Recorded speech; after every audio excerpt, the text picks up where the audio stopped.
Hello everyone, कैसे आप सब। होप कि सब लोग सेफ होंगे। हम लोग का थियरी का क्लास चल रहा था। ओडिसी डांस के बारे में हम लोग देख रहे थे। अब हम लोग आगे बढ़ते हैं अगले पार्ट में। आज हम लोग कल हमने देखा इंट्रोडक्शन ओडिसी के बारे में, और आज हम लोग फिर ओडिसी डांस का जो स्वरूप है उसके बारे में हम लोग किस तरह से ओडिसी डांस शुरू होता है, कैसे इसका एंड होता है, थोड़ा सा इसके स्वरूप पे आज हम लोग चर्चा करेंगे। तो जो ओडिसी डांस का स्टार्टिंग होता है, आरंभ होता है, वो भूमि प्रणाम से होता है। जैसे बहुत से डांस के स्टार्टिंग जो है वो मैक्सिमम डांस के स्टार्टिंग भूमि प्रणाम करके ही होते हैं। पहले हम लोग भूमि को प्रणाम करते हैं, उसके बाद डांस शुरू करते हैं। वैसे ही ओडिसी डांस का भी जो आरंभ है वो भूमि प्रणाम से होता है, जिसे मंगलाचरण कहा जाता है। जिसे मंगलाचरण कहा जाता है। आप ध्यान से इस वर्ड को समझ लीजिएगा। इसमें ताल पर केवल बॉडी मूवमेंट किया जाता है, ताल बजती है और उसके साथ बॉडी मूवमेंट करते हैं। इसके बाद विघ्नराज पूजा होती है, जो भूमि प्रणाम के जैसा ही होता है लगभग, लेकिन इसमें अंतर बस इतना रहता है कि इसमें म्यूजिक के साथ साथ श्लोक भी बोले जाते हैं। इसके बाद बटू नृत्य शुरू होता है, और इसी नृत्य में ओडिसी का मेन डांस दिखाया जाता है। इसमें जो नर्तकी होती है या जो नर्तक होता है वो विलंबित लय में डांस करता है। विलंबित लय मतलब स्लो स्पीड, मैक्सिमम जो बहुत ज़्यादा से ज़्यादा स्लो हो सकता है उस स्पीड में डांस करता है। जो डांस करता है उस डांस का नाम होता है चौक। तो आप एक लाइन में समझिए, जो ओडिसी डांस में नर्तकी विलंबित लय में चौक नाम का डांस पहले स्टार्ट करती है या करता है, और उसके बाद धीरे धीरे चारी, भंगी और कर्णों का उपयोग करते हुए धीरे धीरे स्पीड बढ़ता है। मैं आपको चारी के बारे में बता चुका हूँ, करण के बारे में बता चुका हूँ, भंगी के बारे में भी बता चुका हूँ। फिर भी मैं एक बार संक्षेप में इसके बारे में दोबारा बता देता हूँ, जिससे आपको अच्छे से याद हो जाए। चारी किसे कहते हैं? तो चलने की जो क्रिया होती है हमारे, उसको चारी कहते हैं। करण किसे कहते हैं? तो हाथ और पैर का शास्त्र और नियम से चलने की जो क्रिया होगी उसे करण कहते हैं, जो लगभग 108 प्रकार के होते हैं। अब हम लोग भंगी के बारे में देखेंगे। तो भंगी जो होती है वो शरीर की विशेष आकृति को ही हम लोग भंगी कहते हैं।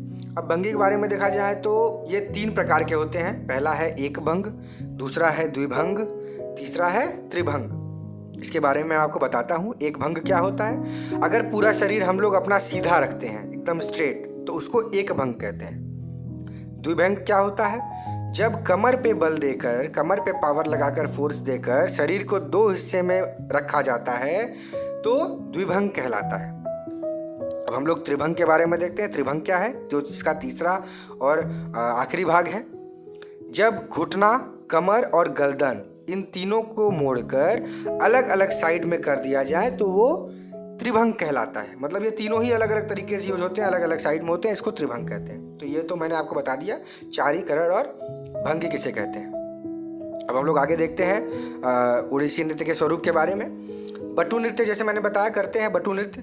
बटू नृत्य के बाद इष्ट देव की वंदना होती है। जो भी उनके इष्ट देव होते हैं उनकी वंदना होती है। यह वंदना जो होती है डांस की, वो संस्कृत या उड़ीसा काव्य पर आधारित होती है। वंदना के बाद स्वर पल्लवी की जाती है। इसमें केवल नृत्य किया जाता है, अभिनय नहीं किया जाता। जो भी ये डांस हम लोग कर रहे होते हैं, ये बटू नृत्य के बाद जो हम लोग इष्ट देव की वंदना करते हैं, उसके बाद स्वर पल्लवी की जाती है। उसमें जो डांस किया जाता है उसमें सिर्फ डांस होता है, अभिनय नहीं होता है, एक्टिंग नहीं होता है। इसके बाद गीताभिनय नृत्य किया जाता है। यह कथक के ठुमरी और भरतनाट्यम के पदम जैसा दिखने में होता है। कथक के ठुमरी के बारे में मैंने आपको नहीं बताया, लेकिन भरतनाट्यम में मैं आपको बता चुका हूँ। पदम जैसा दिखता है। इसमें नर्तकी जयदेव, उपेंद्र भज्ज या वनमाली दास जैसे महान कवि के गीत को लेकर नृत्य करती हैं।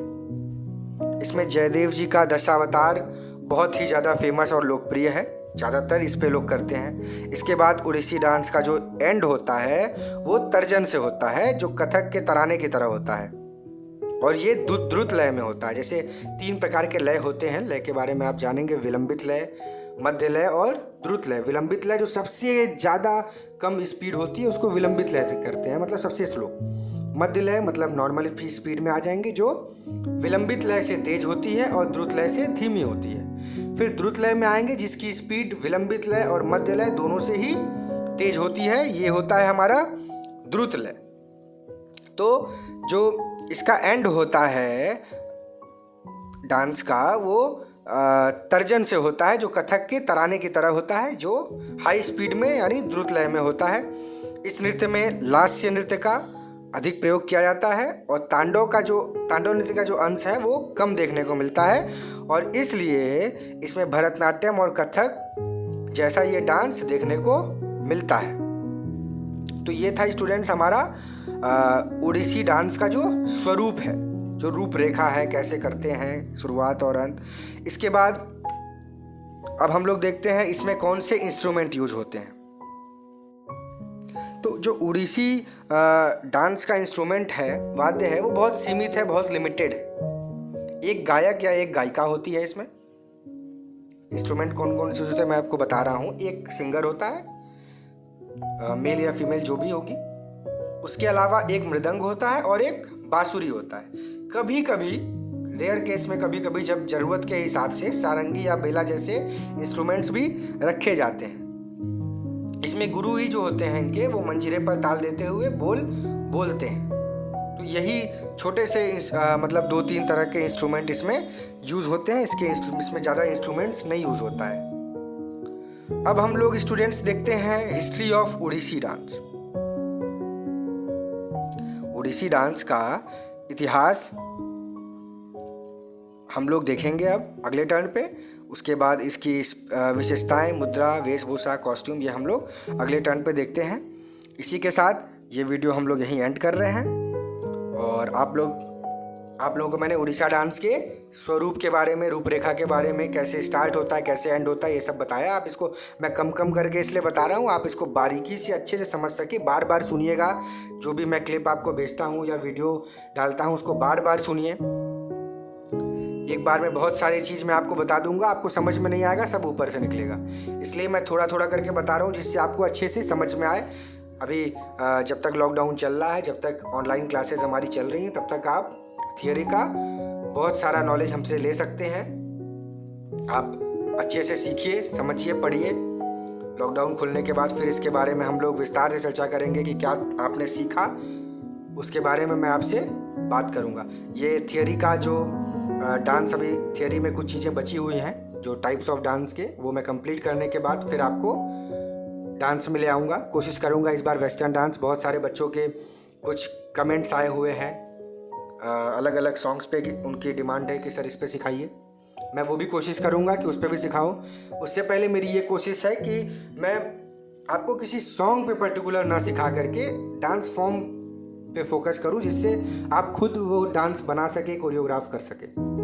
मैं एक गाना सिखा दूंगा, फिर वो एक गाने में आप लिमिटेड रह जाएंगे, वहीं बंद के रह जाएंगे, फिर आप कभी खुद से नहीं कर पाएंगे जब तक कोई कोरियोग्राफर आपको सिखाएगा नहीं। तो मैं कोशिश करूंगा कि slow motion, wave, locking, popping, इन सब के बेसिक्स आपको बताऊं, जिससे आप प्रैक्टिस करके घर पे खुद ही अपने डांस की कोरियोग्राफी कर सकें। तो इसी के साथ ये वीडियो आज का हम लोग यहीं एंड करते हैं। फिर अगले टर्न पे हम लोग ओडिसी डांस का विशेषता, मुद्रा, कॉस्ट्यूम, इन सब के बारे में देखेंगे। फिर उसके बाद अगला हमारा जो डांस आएगा उसका अगला थियरी पे हम लोग देखेंगे, आगे धीरे धीरे बढ़ेंगे। इसी के साथ आज का वीडियो यहीं एंड करते हैं students. God bless you, keep dancing, keep learning, stay home, stay safe.